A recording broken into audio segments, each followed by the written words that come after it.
欢迎回来，这里是薛定谔梦见猫。你是不是也有过这样的瞬间，看着身边的某人，亲友也好，同事也好，总有人活得像一个乐天派，好像他的生活中没有任何负面情绪。你很羡慕他的洒脱和无忧无虑，你也想变成那样的人，然而又一次一次的被生活打败。心理学研究发现，许多人特别容易产生一个误区，就是把掌控情绪跟抑制情绪等同起来，认为一个人掌控情绪的最高境界就是能够抑制产生的任何情绪，不论遇到什么事情，都能够在情绪冒头的时候把它立刻掐灭，不让它继续生长，然后若无其事的继续说话、行动、工作、生活。这个误区其实也不全是我们个人的错。东方文化普遍强调内敛、克制，在华人文化中，儒家思想更是对社会价值观和道德观产生了深远影响。儒家强调个体应该保持内在的稳定和平衡，避免过度表达情绪，以维持社会秩序和和谐。此外，历史上长期的封建制度和社会等级观念也导致了人们在情感表达上的谨慎，人们逐渐学会用隐藏情感来保护自己不受伤害。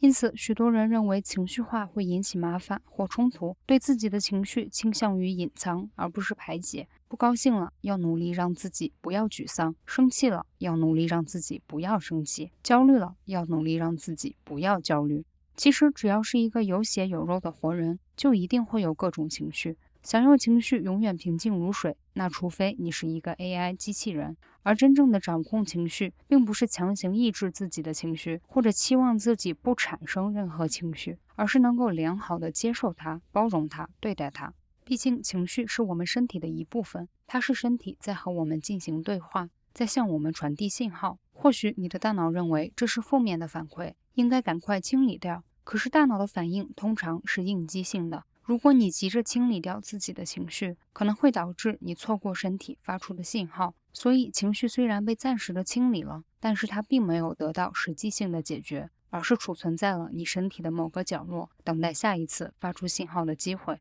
许多心理学研究都指出，正确应对情绪的方式是去感受它们，观察它们，跟它们保持距离，然后让它们自然而然的消散。具体来说，就是你可能会担忧，可能会焦虑，可能会有压力，也可能会生气，也可能会烦恼，也可能会失落、沮丧，这些感受都会产生。然后呢，你会在脑海中跟这些感受打个招呼，说：“哦，你又来了，今天来晚了呀，到后面排队去吧。”然后就不去理睬它，该做什么就做什么。于是用不了几分钟，这些感受就消散了，就像他们来的时候一样，突如其来的来，悄无声息的走。实际上，情绪的生命之源是你的注意力，你越是在意它、关注它，对它越是用力，它就越强大，不断的迎风生长，逐渐盘踞你的思绪，让你无暇他顾，脑海被它占满，失去对大脑的掌控。我们的担忧、焦虑、烦恼、生气，是身体在监测到周围存在着可能的威胁之后，向我们发送的警报。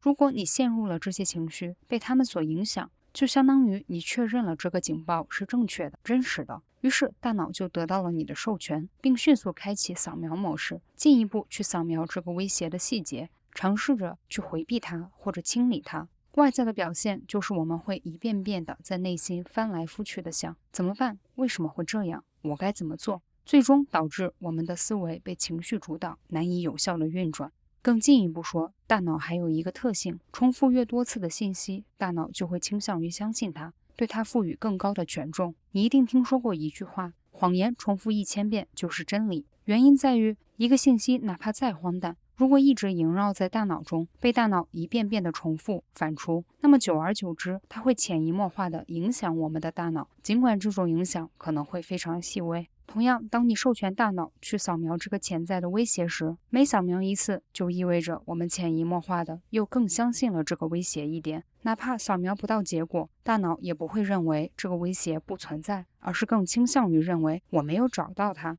于是，大脑会变本加厉，投入更多的资源去处理它，这就变成了内耗，自己让自己沉浸在虚幻的、完全不存在的、没必要的资源空耗之中。有一个例子你一定不陌生，生闷气。工作上发生了一些小摩擦，本来只是一件小事，如果我们说出来，或是把它排解出来，可能早就不在意了。但有时候我们就是会把它闷在肚子里，回到家里之后翻来覆去的想，越想越觉得自己吃亏了，咽不下这口气，不断的把它放大，导致一件小事也让自己不舒服了好几天，严重影响生活质量和状态。这就是情绪被我们不断的印证和强化，直至占满我们的大脑，让大脑死机的过程。因此，我们需要牢牢记住一点：情绪跟行动是两码事。你产生了一个情绪，并不意味着它是真实的，也并不意味着你必须按照它去行动、去处理。你完全可以决定自己要怎么做，决定权必须掌握在你自己手里。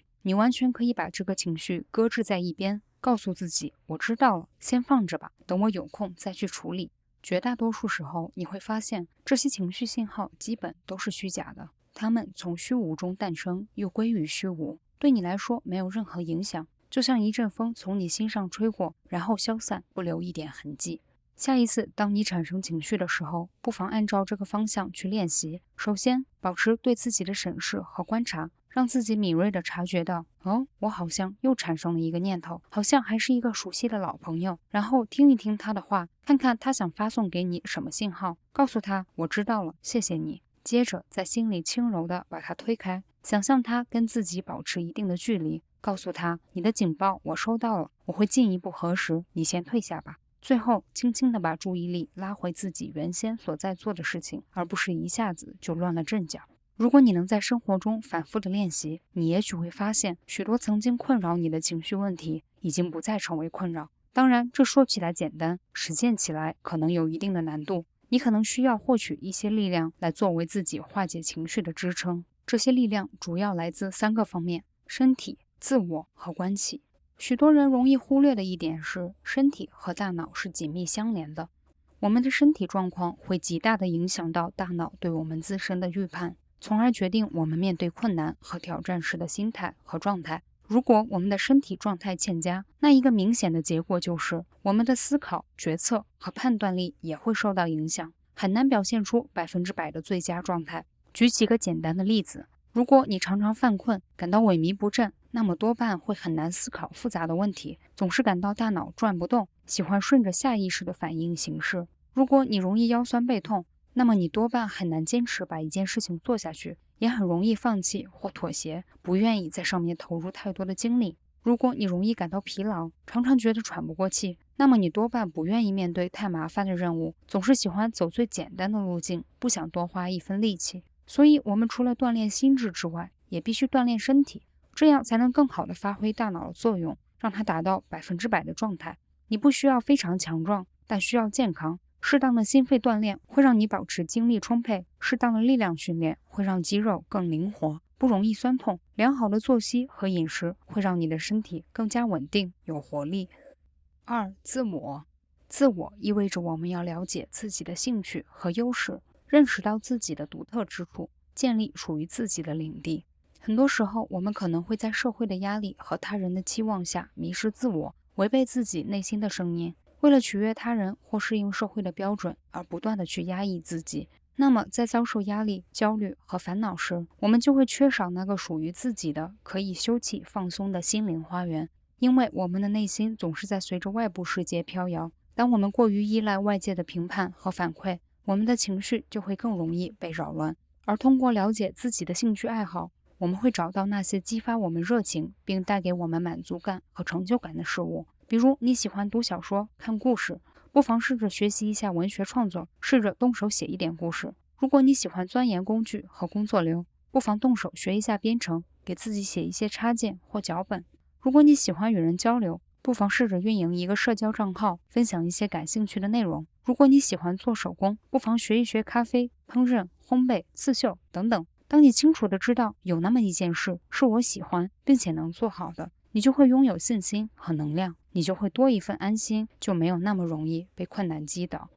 3. 关系。关系简单来说，就是通过认识和自己志趣相投的人，建立属于自己的小圈子，让自己相信无论遇到什么困难，我都不是孤单一个人。这些人的年龄、背景不重要，重要的是你们彼此了解、认同，有较多的相似点和共同点，有一致的爱好和价值观，愿意为彼此付出一些时间。当你有开心的事情时，可以跟他们分享；当你失落和难过时，也可以向他们求助。即使他们无法实实在在地帮助到你，但他们的存在本身也能够为你提供力量和支撑。在这个基础上，你们可以一起去做一些事情，比如一起玩一款游戏、读一本书、参加一场活动。通过这些共同经历，你们会建立更多、更丰富的联系，成为彼此的后盾。人说到底还是群居动物，没有人可以长期活成一座孤岛。我们需要真实、温暖、深刻的关系来支撑我们的情感世界，为我们的生活注入温情和力量。总结一下本期视频，有效的应对情绪，绝不是去回避或者抑制它，更好的做法是接纳它、面对它、理解它，然后礼貌地把它推开，自己掌握自己的主导权，不让情绪主导行动。而锻炼身体、强化自我、建立积极的关系，会让掌控情绪、化解情绪变得更加容易。最后，希望每个人都能够成为无所畏惧的情绪超人，找到你应得的那份安稳和平静。薛定谔梦见猫，好奇心连接你我。感谢您的关注和支持，我们下期再见。